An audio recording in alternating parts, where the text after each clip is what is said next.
tidal wave of frustration and heartbreak is sweeping through Israel as thousands take to the streets demanding an end to the war in Gaza and pleading for the safe return of Israeli hostages.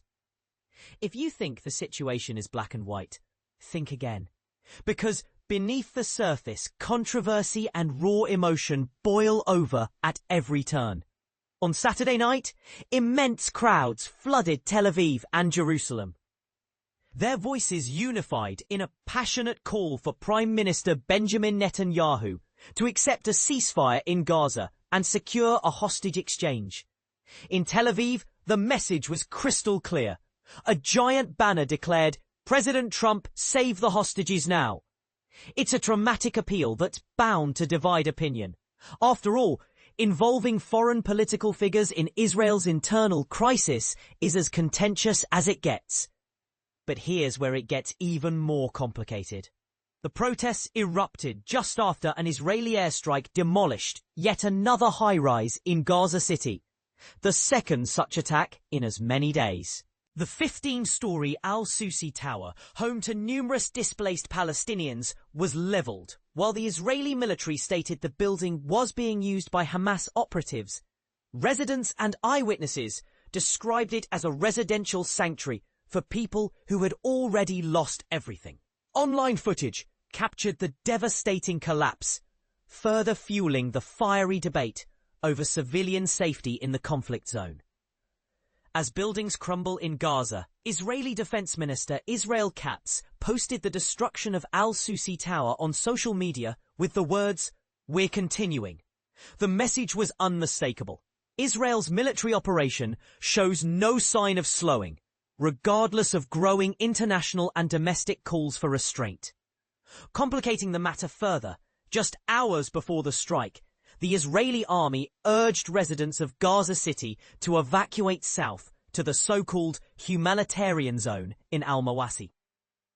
An official military statement promised that this area features vital infrastructures like field hospitals, water supplies, and food provisions.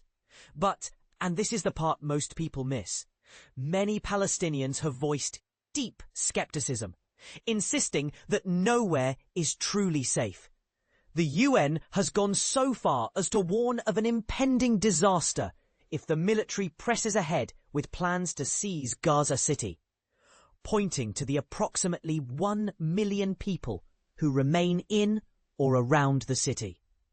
The humanitarian zoning sounds ideal on paper, but the reality is much grimmer.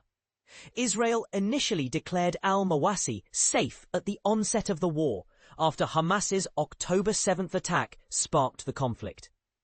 However, residents recount frequent bombings, even of these supposed safe zones, as the military alleges Hamas militants hide among the civilian population. For many Gazans, the choice is between repeated displacement and living or dying under siege. Some say we should evacuate, others say we should stay, shared Abdel Nasser Mushtaha, a Gaza City resident. His daughter Samia added grimly, "Wherever we go, death pursues us, whether by bombing or hunger. It's a tragic dilemma that leaves little room for hope." Meanwhile, Israeli forces have intensified their operations, bombarding Gaza City's outskirts and drawing ever closer to the urban centre.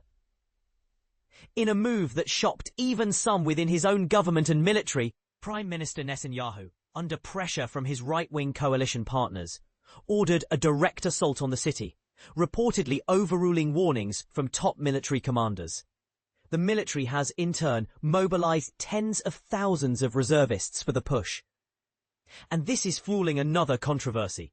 Israel's military campaign has led the country to increasing international isolation, as allies and critics alike decry the devastation in Gaza. Domestically, families of Israeli hostages and their sympathizers are growing louder in their demand to negotiate a peaceful end to the war, arguing that saving lives should take precedence over military objectives. According to official sources, 48 captives remain in Gaza.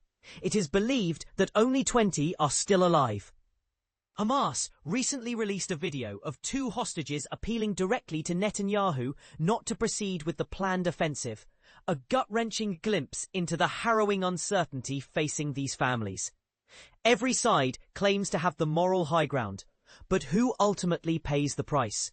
The pressure is now on Netanyahu, who insists that only a sweeping agreement requiring all hostages freed at once and Hamas surrendering will suffice. But here's a twist.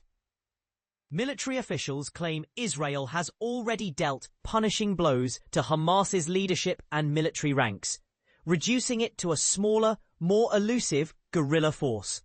In contrast, Hamas has stated they are willing to negotiate a phased release of hostages in exchange for a temporary ceasefire, echoing proposals previously on the table before recent negotiations broke down amid mutual accusations of bad faith. What's at stake is not just high-level diplomacy, but the lives of countless civilians, Israeli and Palestinian, caught in the crossfire, their futures hanging by a thread. So here's the tough question. Should Israel prioritize a broad diplomatic compromise that saves hostages and ends the suffering, even if it means making hard concessions? Or is a military victory the only path to lasting security? Where do you stand on this? Should the government listen to the protesters and pursue immediate negotiations for a ceasefire and hostage exchange? Or is the risk of empowering adversaries too great? Share your thoughts. Let's get the debate started.